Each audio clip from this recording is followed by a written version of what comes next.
जय हिंद। आइए आज की इस वीडियो में बात करते हैं कि हम अनुसूची कितने होते हैं और कौन कौन से अनुसूची होते हैं। जैसा कि हमने पिछले वीडियो में बताया थे कि अनुसूची की कुल संख्या 12 होती है। पहले अनुसूची 8 थी, लेकिन बाद में 4 अनुसूची और जोड़ा गया और 4 अनुसूची जोड़ने के बाद कुल अनुसूची की संख्या 12 हो गया। तो आइए आज हम अनुसूची के बारे में चर्चा करते हैं कि कौन कौन से अनुसूची है और और वो 12 अनुसूची क्या कहता है। देखिए, पहला अनुसूची कहता है कि भारत राज्यों का संघ अर्थात यूनियन है। यहां पर आप देखिए, यूनियन शब्द जो आप देख रहे हैं, यूनियन शब्द का मतलब होता है संघ। यूनियन शब्द का मतलब क्या होता है? संघ होता है। देखिए, तीन चीज होता है, एक होता है कन्फेडरेशन, एक होता है फेडरेशन और एक होता है यूनियन। कन्फेडरेशन क्या होता है कि छोटे छोटे राज्य मिलकर केंद्र को या देश को कुछ शक्ति देता है और वो शक्ति केंद्र अपने छोटे छोटे राज्य पर शासन चलाता है, छोटे छोटे राज्य पर प्रशासन चलाता है। लेकिन कन्फेडरेशन जो होता है वो बहुत ही कमजोर होता है, यानी आसानी से टूट जाता है। परिसंघ जो होता है कन्फेडरेशन, इसमें छोटे छोटे राज्य आपस में आसानी से अलग हो सकता है अगर चाहे अलग होने के लिए।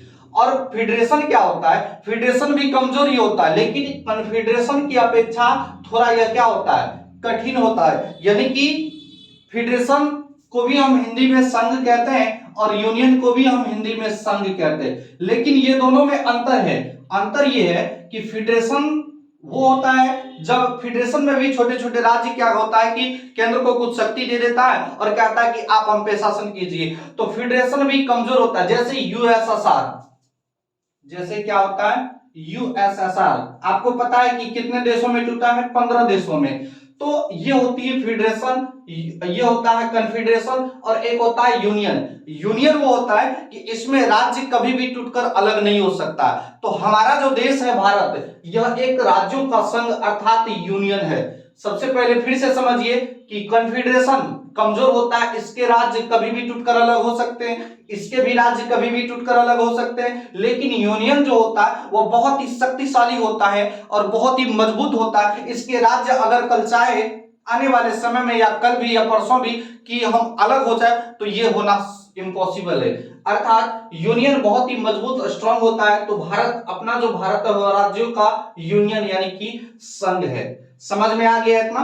आइए उसके बाद आपको पता है कि जिस समय भारत आजाद हुए थे, हमारा भारत, उस समय अंग्रेजों ने बहुत सारे देश को टुकड़ा करके बांट दिए थे, बहुत अपने देश को टुकड़ों टुकड़ों में बिखरा दिए थे। अगर कहा जाए तो उस समय भारत के आजादी के समय हमारा देश 552 से अधिक, लगभग 552 से अधिक देशी रियासतों में टूट चुका था, मतलब तोड़ा गया था, बिखरा दिया था। लेकिन इस बिखरे हुए क्षेत्र को अगर आप पहले देखेंगे तो जिस समय भारत आजाद हुआ था तो उस समय दिल्ली के शासक कोई और थे, गुजरात के शासक कोई और थे, यहाँ पे यूपी के शासक, बिहार के शासक, एमपी के शासक, यानी कि हर एक जगह का शासक भिन्न भिन्न था, यानी अलग अलग था।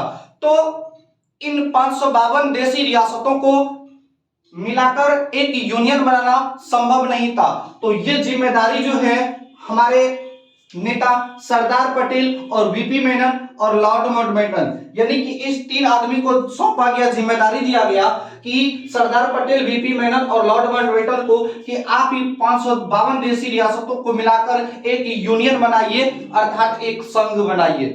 समझ में आ गया? लेकिन सरदार पटेल को इन 552 देशी रियासतों को यूनियन बनाने में बहुत ही कठिन हो रहा था। तो सरदार पटेल ने इस बार 552 देशी रियासतों के 552 रियासतों से कहा कि आप हम में मिल जाइए। अगर आप कल को, यानी कि कल कुछ समय आप बिता कर देख लीजिए या कुछ समय आप रह करके देख लीजिए, अगर आपको अच्छा नहीं लगेगा तो हट जाइएगा। लेकिन सरदार पटेल वही चालाकी की, जब 552 देशी रियासतों को यह कहा कि आप पहले मिलिए और उसके बाद रह के देखिए, अगर अच्छा लगा तो रहिएगा, नहीं लगा तो नहीं रहिए। लेकिन तो कहा कि ठीक है मिल जाते हैं। तो सरदार पटेल ने क्या किया कि यूनियन पर साइन करा के और इसे 552 देशी रियासतों को अपने इकट्ठा कर लिया, मतलब एक यूनियन बना लिया, एक संघ बना लिया। क्या बना लिया? संघ बना लिया। तो यहां तक आपको समझ में आ गया। आइए अनुसूची 1 समझ में आ गया कि भारत राज्यों का संघ है अर्थात यूनियन है, जिसमें 28 राज्य और 8 केंद्र शासित प्रदेश यानी यूटी मतलब यूनियन टेरिटरी। देखिए समझिए यूनियन टेरिटरी क्या होता है कि राजधानी से काफी दूर हो या छोटा हो या राष्ट्रीय महत्व का हो तो उसे हम यूनियन टेरिटरी में बांट देते हैं। जैसे आपका देख लिए यहाँ पे पांडिचेरी, उसके बाद लक्षद्वीप, उसके बाद तो ये सब जो क्षेत्र है ये यूनियन टेरिटरी है। ये सब क्या है? यूनियन, अंडमान निकोबार ये सब क्या है? Union territory. यूनियन टेरिटरी हम जैसे दिल्ली, दिल्ली भी एक यूनियन टेरिटरी है। यूनियन टेरिटरी में होता क्या है कि यूनियन टेरिटरी के मुख्यमंत्री के पास अपना कोई शासन नहीं होता है खास, वो केंद्र के शासन से अपनी शासन चलाता है। बस उसे एक छोटी सी जिम्मेदारी दिया जाता है कि हम एक बड़े देश को देख रहे हैं, हम बड़े पूरे मतलब अपने देश को संभाल रहे हैं, आप इस छोटे से देश को संभालिए और छोटी छोटी समस्याओं को सुलझाइए। तो यूनियन टेरिटरी होता है कि एक राजधानी से काफी दूर हो या क्या कहते हैं राष्ट्रीय महत्व का हो या छोटा हो तो उसे हम यूनियन टेरिटरी मान देते हैं। तो अनुसूची 1 कहता है कि भारत राज्यों का संघ अर्थात यूनियन है, जिसमें 28 राज्य और 8 यूनियन टेरिटरी अर्थात केंद्र शासित प्रदेश है।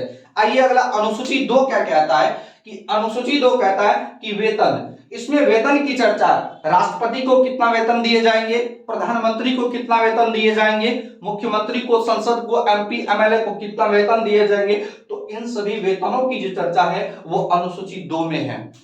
अनुसूची कितने में? 2 में। अनुसूची 2 समझ में आ गया। आइए अब अनुसूची 3 क्या कहता है? अनुसूची 3 कहता है कि शपथ, मतलब कौन किसको शपथ दिलाएंगे और उस शपथ में, शपथ पत्र में क्या लिखा जाएगा, तो इसकी जो चर्चा है वो अनुसूची 3 में है। अनुसूची कितना में है? 3 में है। लेकिन एक बात याद रहे कि इस शपथ में यानी अनुसूची 3 में राष्ट्रपति और उपराष्ट्रपति के शपथ की चर्चा क्या है? नहीं है अनुसूची 3 में। उसके बाद आइए अनुसूची 4 कहता है कि राज्यसभा। आपको पता है कि हर एक राज्य में कुछ ना, हर एक राज्य अपना अपना कुछ, हर एक राज्य का अपना सीट होता है। जैसे बिहार में कुछ अलग सीट है, यूपी का अलग सीट है, एमपी का अलग सीट है। तो यह राज्यसभा क्या करता है कि किस राज्य को कितना सीट दिए जाएंगे तो उसकी किस राज्य को कितना सीट दिए जाएंगे इसकी जो चर्चा है वह राज्यसभा अनुसूची 4 में करती है। अनुसूची कितने में? 4 में करती है। आइए अनुसूची 5 कहता है कि एससी एसटी के संदर्भ, एसटी एसटी के विशेष प्रावधान, यानी कि अभी भी आप समाज में देखते होंगे कि एससी एसटी वर्ग के लोगों को बहुत ही प्रताड़ित किया जाता है सामूहिक तौर पर, या बहुत सारी भेदभाव किया जाता है। तो हमारे अनुसूची 5 में इसकी चर्चा है कि एससी एसटी के लिए कुछ विशेष प्रावधान, अगर एससी एसटी बहुत पिछड़ा हुआ है, बहुत नीचे दबे हुए हैं, तो उसे हम विशेष प्रावधान के तहत ऊपर ला सकते हैं। तो अनुसूची 5 आपको समझ में आ गया, यहां तक समझ लिए। आइए अनुसूची 6 कहता है कि पूर्वोत्तर राज्य। हमारे संविधान में इस बात की भी चर्चा है कि अगर हमारे संविधान में कुछ ऐसे राज्य जो बहुत पिछड़े हुए हैं, बहुत विकसित नहीं है, तो उन सारी राज्यों के लिए एक विशेष प्रावधान की व्यवस्था है। जैसे पूर्वोत्तर राज्य में आप मान लीजिए पूर्वोत्तर की साइड में जो राज्य है जैसे असम, मेघालय, त्रिपुरा, मिजोरम, तो इन सारी राज्य उतना विकसित नहीं है, उतना डेवलपमेंट नहीं है। जैसे मान लीजिए दिल्ली, एमपी, राजस्थान को, ये तो बहुत सारी डेवलपमेंट है, यहाँ बहुत सारी संसाधन है, बहुत सारी खनिज है, बहुत सारी मतलब उद्योग है। लेकिन इस सारी पूर्वोत्तर राज्यों में जो है असम, मेघालय, त्रिपुरा, मिजोरम, ये डेवलपमेंट राज्य नहीं है। तो अनुसूची 6 में जो कहा गया है कि हमारे संविधान में पूर्वोत्तर राज्य, जैसे उस राज्य की चर्चा है जो राज्य मतलब पिछड़े हुए हैं, दबे हुए हैं, तो उन सारी राज्यों को ऊपर लाने के लिए जो विशेष प्रावधान की व्यवस्था है वह किसमें है? अनुसूची 6 में। तो आप अनुसूची 1 से लेकर अनुसूची 6 तक समझ गए। जैसा कि आपको मैंने पिछले वीडियो में बताया था कि अनुसूची की संख्या 8 थी पहले, लेकिन अब कितना है? 12। तो आप 8 से 12 अनुसूची, अब 12 अनुसूची है, 12 में से आप कितना देख लिए अभी? कितना? 6।